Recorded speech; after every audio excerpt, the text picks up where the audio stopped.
अभी तक हमने देखा कूलम्स लॉ किस तरह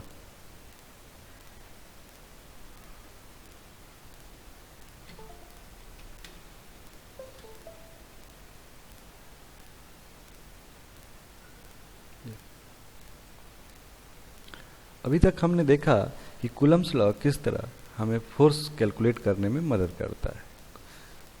फोर्स न्यूटन में कैलकुलेट करने में हमारी मदद करता है, लेकिन ध्यान देने वाली बात यह है कि ये पेयर ऑफ चार्जेस के बीच में है।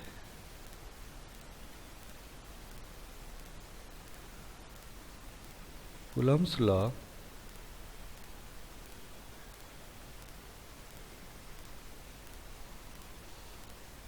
Electrical force between pair of charges.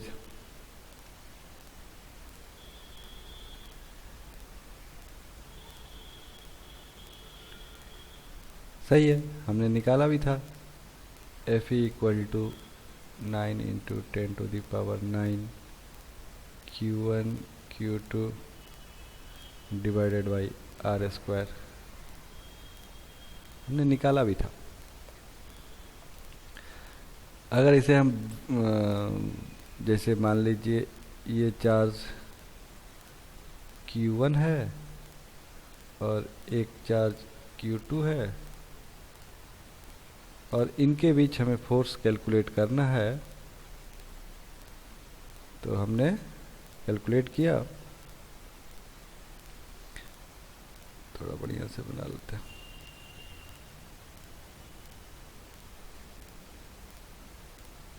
ये Q2 है और अगर आपको फोर्स कैलकुलेट करना है इस पे, तो F21 मान लीजिए कि दोनों रिपल्सिव फोर्स लग रहे हैं, दोनों अगर पॉजिटिव नेचर के हैं तो इनके बीच रिपल्सिव फोर्स काम कर रहा है।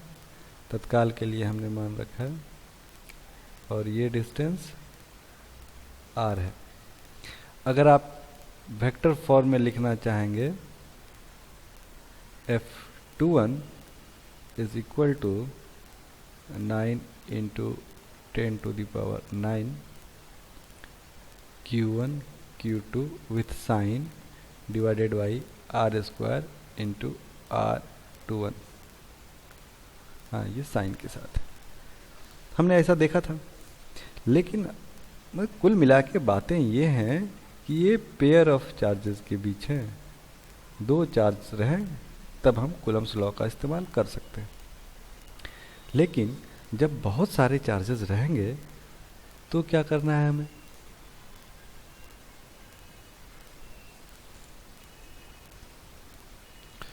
अब हमारे डिस्कशन का मुद्दा ये है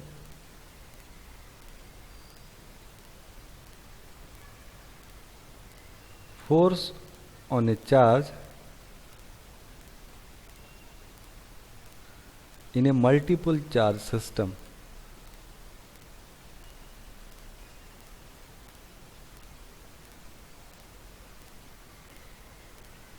जब बहुत सारे चार्ज रहें तो किसी एक चार्ज पे जो फोर्स लगेगा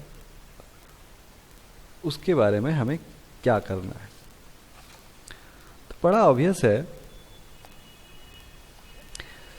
हमने आसानी के लिए मान लिया कि एक चार्ज यहाँ है, दूसरा चार्ज यहाँ है और एक चार्ज यहाँ भी है। हमने इसे नाम दे दिया 1, इसे 2 और इसे 3। और हम जस्ट फॉर एग्जांपल हम मान रहे हैं कि हमें 2 पे चार्ज निकालना है। ये Q1 है, ये Q2 है और ये Q3 है, और हमें Q2 पे देखना है कि कितना फोर्स लगेगा। तो मान लीजिए कि Q2 पे एक फोर्स इधर की तरफ लगा जिसे हमने नाम दिया F21। साथ ही साथ दूसरा फोर्स Q2 पे इधर पड़ा जिसे हमने नाम दिया, देखिए बड़ा सिंपल है, ये क्या है? हाँ, डायरेक्शन चार्ज पे डिपेंड करेगा। हमने मान लिया कि अभी रिपल्सिव फोर्सेज लग रहे हैं। Force on Q2 due to Q3। और ये हरा वाला क्या है?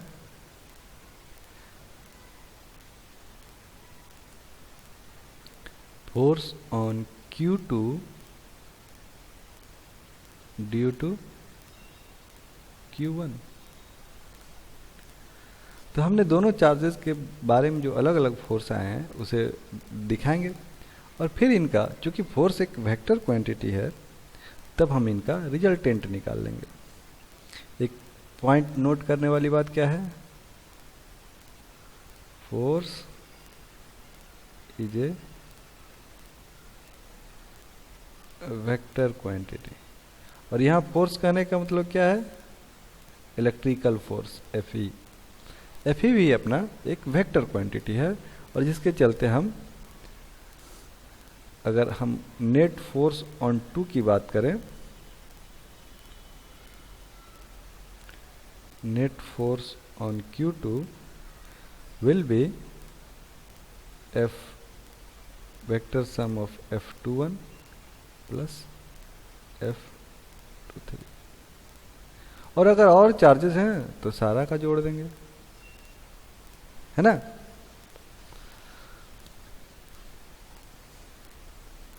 हमने अभी क्या देखा कि कूलम्ब्स लॉ किसी पेयर ऑफ चार्जेस के बीच में है, और अगर बहुत सारे चार्जेस रहें तो हम कूलम्ब्स लॉ को एक एक पेयर का यूज करके इस्तेमाल करेंगे, और फिर सारे फोर्स का वेक्टर सम निकाल देंगे, क्योंकि फोर्स, या यूं कहें कि इलेक्ट्रिकल फोर्स एक वेक्टर क्वांटिटी है।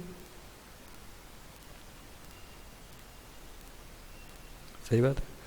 अब देखिए, आपने अभी देखा, हमने जस्ट फिर से हम इसे लिख लेते हैं। F2 is equal to F21 plus F23 plus F2, और चार्जेस हैं तो F24, और चार्जेस हैं तो F25, है ना, एंड सो ऑन। चलिए, अगर हम इसे नोटिंग करने की कोशिश करें, ये क्या है? Net force on charge Q2, net force on charge Q2। और अगर आप इसे देखेंगे, ये क्या है? F21 क्या है? Force on Q2 due to Q1।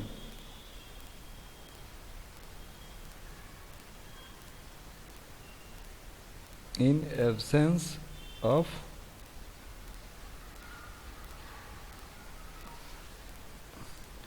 Q3, Q4, Q5, ये सब ना रहे तो। उसी तरह F23 क्या है? Force on Q2 in absence of, force on Q2, जगह कम पड़ जा रहे हैं, due to Q3 in absence of other charges. इसी तरह आप इसके बारे में भी बोल सकते हैं, इसके बारे में बोल सकते हैं। मेरे कहने का मतलब ये है कि एक इंडिविजुअल चार्ज का फोर्स, अभी हमने ये कॉन्सेप्ट ड्राइव किया है कि एक इंडिविजुअल चार्ज के चलते जो फोर्स होता है वो दूसरा जो चार्ज वहाँ प्रेजेंट है इस पर डिपेंड नहीं करता। मेरे कहने का मतलब ये है कि अगर आप इस चार्ज पे फोर्स निकाल रहे हैं और यहाँ बहुत सारा चार्ज है ना,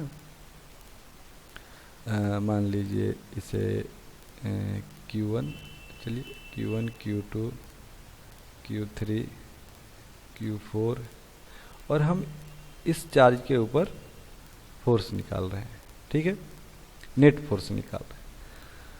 तो कुछ सिचुएशन के लिए क्या करेंगे, हम मान लेंगे कि ये चार्ज अभी नहीं है और ये चार्ज अभी नहीं है, और तब देखेंगे ये चार्ज अभी नहीं है और ये चार्ज अभी नहीं है, और तब हम इस पे कैलकुलेट करेंगे। मान लीजिए किसी समय ये F21 आएगा। ठीक है, बात कहने का मतलब समझ रहे हैं। F21 क्या है? Force on charge Q2 due to Q1 in absence of Q2 Q3। यही बात सुपरपोजिशन है, यही कुछ बातें सुपरपोजिशन थ्योरम है। अब यहां देख रहे हैं individual forces are unaffected due to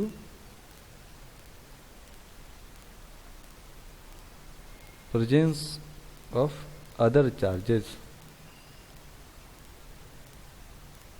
इसी को सुपरपोजिशन बोलते हैं, superposition of electrical forces.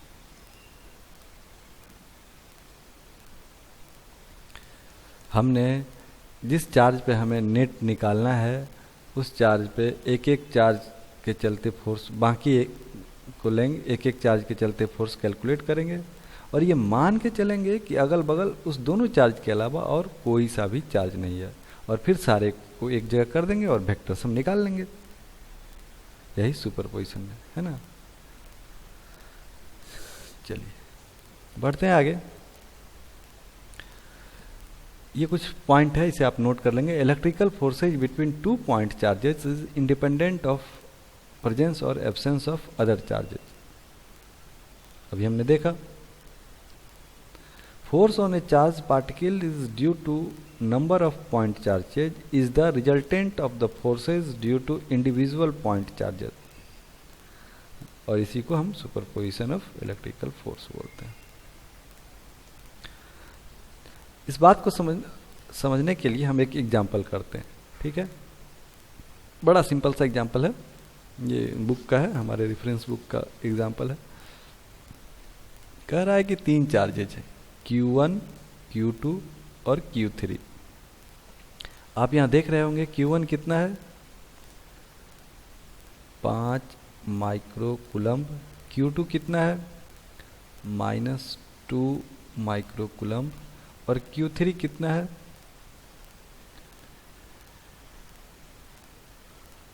5 micro coulomb.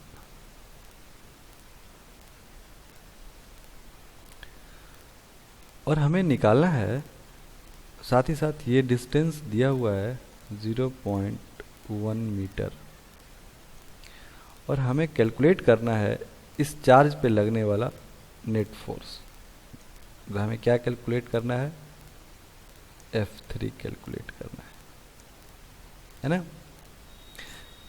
देखिए हमने जिस रेफरेंस बुक से ये उठाया है उसमें थोड़ा सा ये हम जिस तरह पढ़ रहे हैं उससे थोड़ा उलट है।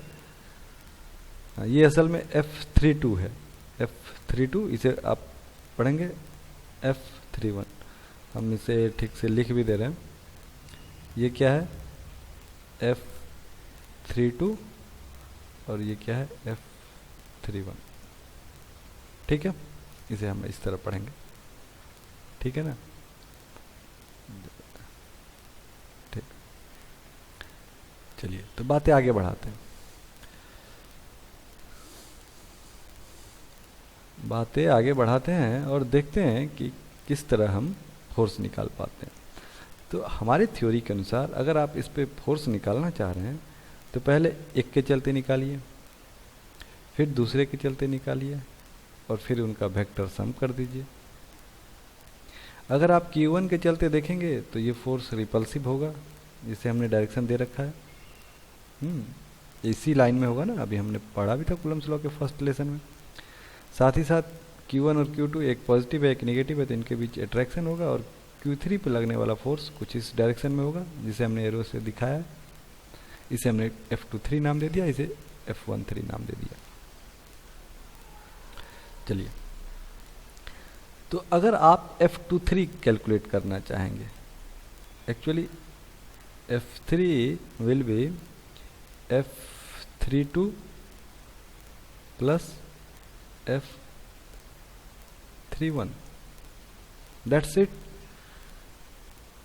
F32 अगर हम कैलकुलेट करना चाहें तो पहले इसका हम मैग्नीट्यूड ही निकाल लेते हैं। डायरेक्शन तो हम हर एक बार वेक्टर फार्मूले का इस्तेमाल नहीं करेंगे, क्योंकि ये बड़ा सिंपल सा है ना, हमें दिख भी रहा है कि ये माइनस एक्स के डायरेक्शन में है, तो हम मैग्नीट्यूड निकाल के उस पर डायरेक्शन बैठा देंगे, है ना, अपने कॉमन सेंस से। हाँ देखिए, मैं फिर बोल रहा हूँ, ये जिनका ध्यान नहीं गया हुआ, ये अपने डिस्कशन के लिए F32 है, ऐसा नहीं कि उस बुक में गलती लिखा है, उनका अपना तरीका है ना, हमारा अपना तरीका है। चलिए, तो अगर आप F32 कैलकुलेट करना चाहेंगे इसका मैग्नीट्यूड, तो it's simple, Q2 into Q3, Q2 into Q3, Q2 कितना है 2 और ये कितना है 5,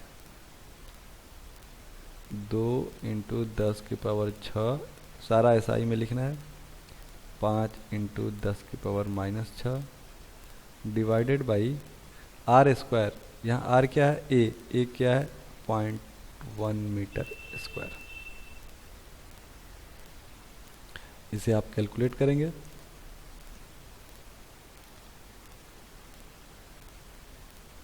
तो ये आएगा 7 न्यूटन। शायद अब देख लेंगे, कैलकुलेशन अगर थोड़ा आगे पीछे हो जाए तो इसके लिए ज़्यादा बोझर नहीं होना है। अब आप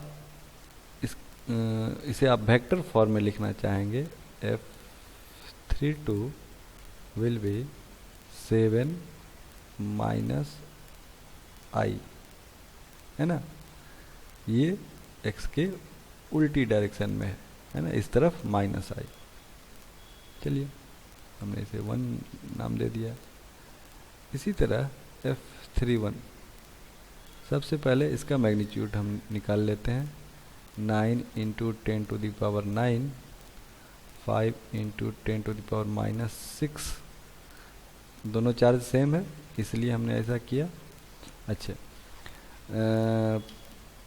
0.1 का स्क्वायर और ये √2 का स्क्वायर 2 हो जाएगा। हाँ, ये डिस्टेंस √2 इंटू ए, तो √2 का स्क्वायर 2 और ए तो है ही, ए का स्क्वायर। तो इसे जब आप कैलकुलेट करेंगे तो ये 11 न्यूटन आएगा। अब बात आती है इसके डायरेक्शन की, F31 की डायरेक्शन की। तो अगर आप देखेंगे ये एंगल कितना 45, क्यों भाई, दोनों A और A दिया हुआ है इसलिए ये 45, और जब ये 45 है ये भी 45, और जब ये 45 है तो सामने वाला कोण भी 45।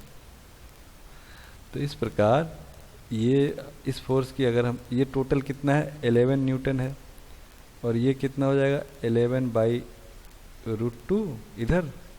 हाँ, डिकम्पोजिशन वाली बात है ना।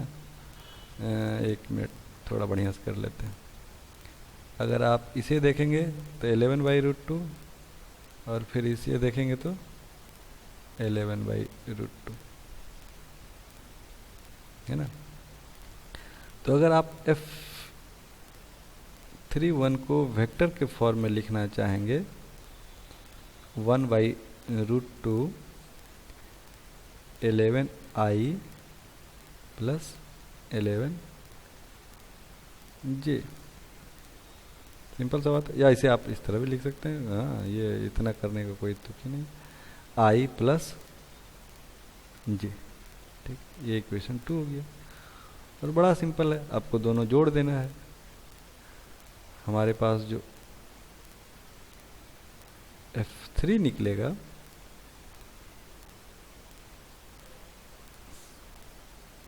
वो 11 minus √2 minus 7 into I plus 11 by √2 जे, ये हमारा आंसर हो जाएगा। सिंपल सा बात है। तो हमने क्या किया, हमने सुपरपोजिशन थ्योरम लगाया।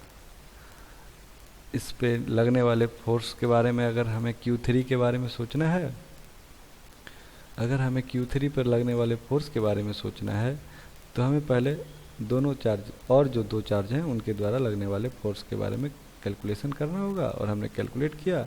डायरेक्शन के लिए ये चूँकि बड़ा सिंपल सा केस है, इसलिए वेक्टर फॉर्म लेना अच्छा नहीं है। डायरेक्शन के लिए हम अपना बुद्धि लगा सकते हैं। सिमिलर चार्जेज के बीच अट्रैक्शन और सिमिलर चार्जेज के बीच रिपल्सन और डिफरेंट चार्जेज के बीच अट्रैक्शन होगा। और ये लाइन ऑफ एक्शन जो होगा वो दोनों चार्ज को मिलाने वाले लाइन के कोलिनियर होगा। सीधा सा बात है। और हमने इस तरह उनका डायरेक्शन कैलकुलेट कर लिया और फिर हमने वेक्टर निकाल लिया। तो आप अभी तक सुपरपोजिशन थ्योरम समझ गए होंगे कि किस तरह हम इलेक्ट्रिकल फोर्सेज सुपरपोजिशन थ्योरम को फॉलो करती हैं। अब एक दूसरा सवाल है, ये इससे मिलता जुलता बहुत सारा सवाल आपको एस सी वर्मा वगैरह मिलेंगे। हालांकि ये टेक्स्ट बुक का सॉल्व एग्जाम्पल है, तो आपको इसे सॉल्व करना है। इस एग्जाम्पल में ये कहा जा रहा है Q1 का वैल्यू दिया हुआ है कितना, 15 माइक्रोकूलम्ब, और ये 2 मीटर की दूरी पे है। Q1 कहाँ है, 2 मीटर की दूरी पे, ये 2 मीटर दिया हुआ है।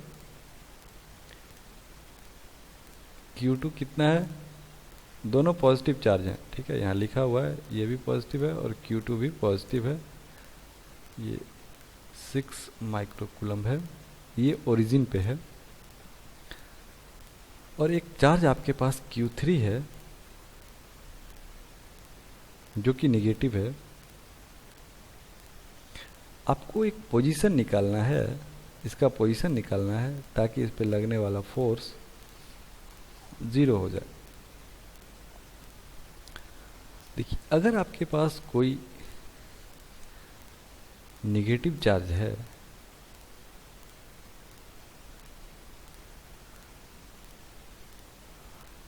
या कोई पॉजिटिव, देखिए इस चार्ज के बारे में बताया नहीं कि ये निगेटिव है या पॉजिटिव है। हाँ, अगर हम केस 1 मान लेते हैं कि ये अपना जो Q3 है, केस 1 Q3 क्या है, निगेटिव है। हम इस सवाल बना नहीं रहे, सवाल के बारे में डिस्कस कर रहे हैं कि सवाल पूछना क्या चाह रहा है और हमें इस सवाल में क्या देखना है, क्या ऑब्जर्व करना है। अगर Q3 निगेटिव है तो क्या होगा, अगर आप Q3 को क्या यहाँ रख सकते हैं, अगर Q3 को आप यहाँ रखेंगे, अगर आप Q3 को यहाँ रखेंगे, मेरे कहने का मतलब है Q1 के बाद, तो दोनों तरह के फोर्स अट्रैक्टिव होंगे Q1 Q2 के चलते। इस प्रकार इस पर लगने वाला रिजल्टेंट फोर्स 0 नहीं हो सकता है। और आपको क्या चाहिए, 0 फोर्स चाहिए। तो आप इस तरफ नहीं रख सकते हैं। क्या इस तरफ रख सकते हैं, नहीं। फिर वही लॉजिक, अगर Q3 निगेटिव है तो दोनों फोर्सेज एक ही डायरेक्शन में होंगी और इस तरह इस पर लगने वाला फोर्स 0 नहीं हो सकता है।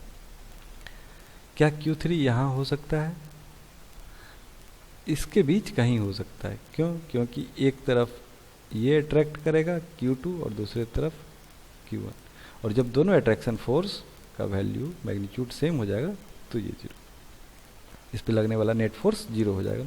इस प्रकार हम देख रहे हैं कि ये पोजीशन नहीं हो सकता है Q3 का ये पोजीशन नहीं हो सकता है, ये हो सकता है।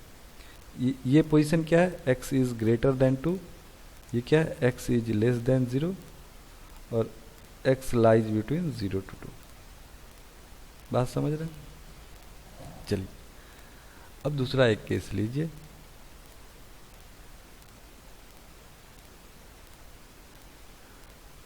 जहां Q3 को पॉजिटिव ले लीजिए,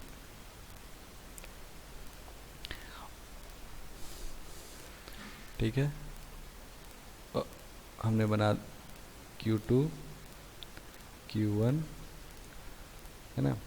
चलिए, अगर कोई पॉजिटिव चार्ज है तो आप उस पॉजिटिव चार्ज को अगर यहाँ रखेंगे तो दोनों के चलते रिपल्सन होगा। हमने पहले ही कर दिया कि दोनों पॉजिटिव चार्जेज हैं, और जो आप तीसरा टेस्ट चार्ज है Q3 वो भी पॉजिटिव है, तो रिपल्सन होगा। अगर आप यहाँ रखेंगे तो फिर भी रिपल्सन होगा। दोनों चार्जेज के चलते जो फोर्स हैं वो एक ही डायरेक्शन में है, मैग्नीट्यूड भले जो भी हो, चूँकि एक ही डायरेक्शन में है इसलिए ज़ीरो नहीं हो सकता। लेकिन अगर आप पॉजिटिव चार्जेज को यहाँ कहीं रखेंगे तो हो सकता है, या होना चाहिए, कुछ इसके बीच एक ऐसा पोजीशन आएगा जहाँ ये Q2 के चलते, सॉरी ये Q1, इसे Q1 पढ़िए, हाँ Q1 के चलते। तो कहने का तात्पर्य ये है कि अगर Q3 पॉजिटिव है फिर भी x इज लेस देन 0 आपके लिए गलत है, ये पोजीशन सही है और ये पोजीशन गलत है। केस 1 में अगर Q3 निगेटिव है फिर भी इनके बीच Q3 पॉजिटिव है, फिर भी इनके बीच का ही कोई पॉइंट आएगा। x निगेटिव नहीं हो सकता है, मतलब Q2 के पीछे नहीं हो सकता है या Q1 के आगे नहीं हो सकता है। बातें समझ रहे हैं ना आप, फोर्स के डायरेक्शन को देख के भी, क्योंकि ये दोनों Q1 और Q2 पॉजिटिव है इसीलिए। चलिए एक तीसरा भी मान लीजिए, जब Q1 और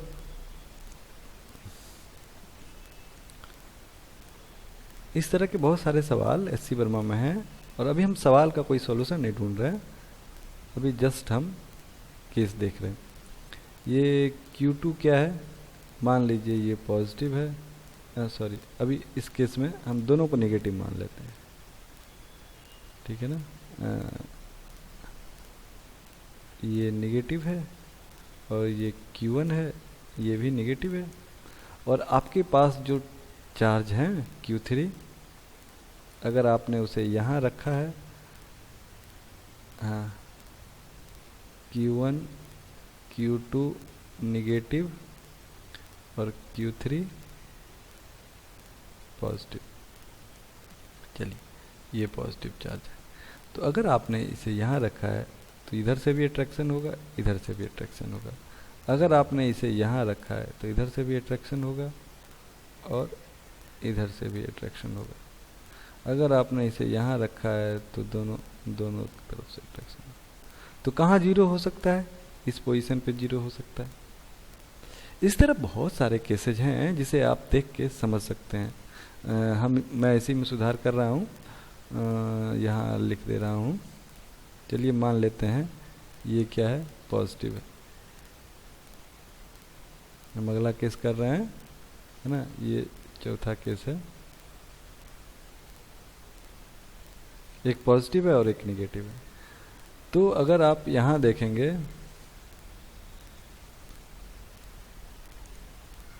बड़ा झमेला है, बहुत तंग करता है ये, है ना।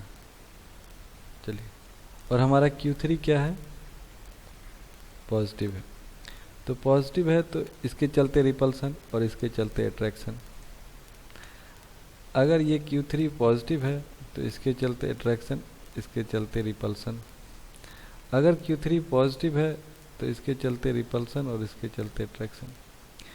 तो यहाँ और यहाँ संभावना है कि फोर्स जीरो हो जाए, लेकिन यहाँ संभावना नहीं है कि फोर्स जीरो हो। तो आप एक फोर्स के डायरेक्शन को देख के आप ये जज कर सकते हैं कि किस तरफ फोर्स, किस पोजीशन में फोर्स जीरो होगा और किस में नहीं होगा। बहरहाल हम अपने सॉल्यूशन की तरफ बढ़ते हैं। हम मान लेते हैं, अभी हमने देखा केस 1 और 2 से हम कंक्लूजन निकाल सकते हैं, ये पॉजिटिव हो नेगेटिव हो कोई फर्क नहीं पड़ता, इसे बीच में ही रहना होगा तभी जीरो होगा। ठीक है, आगे हम जब एक्सप्रेशन ड्राइव करेंगे वहाँ भी देखेंगे कि इसमें Q3, चलिए अभी हम करते हैं, अभी ज़्यादा करना समय आएगा तो हम डिस्कस करते हैं, तो आपको पता चलेगा कि it will not depend on Q3।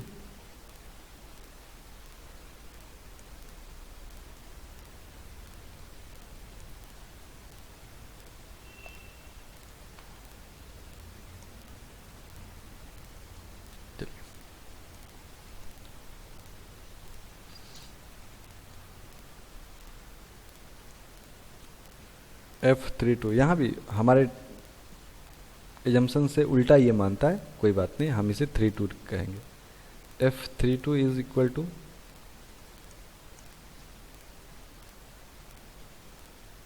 इसका मैग्नीट्यूड ही निकालिए, 9 into 10⁹ Q2 Q3 divided by x, और F31 9 into 10⁹ Q3 Q1 divided by 2 minus x।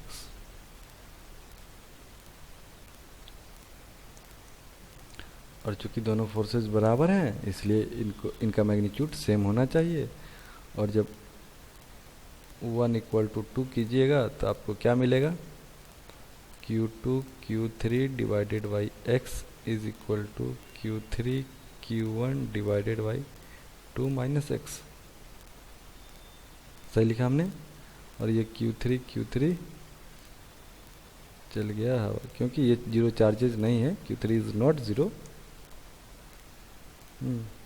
इसलिए हम ऐसा लिख सकते हैं।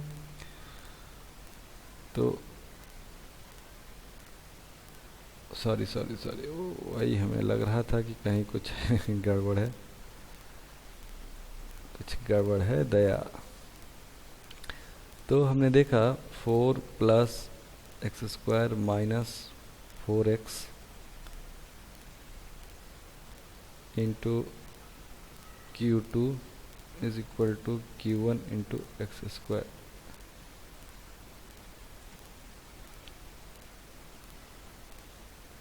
अब ये एक क्वाड्रेटिक इक्वेशन आ गया।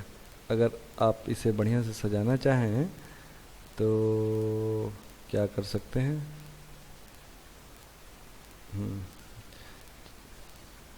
आप एक बात और यहाँ देख रहे होंगे,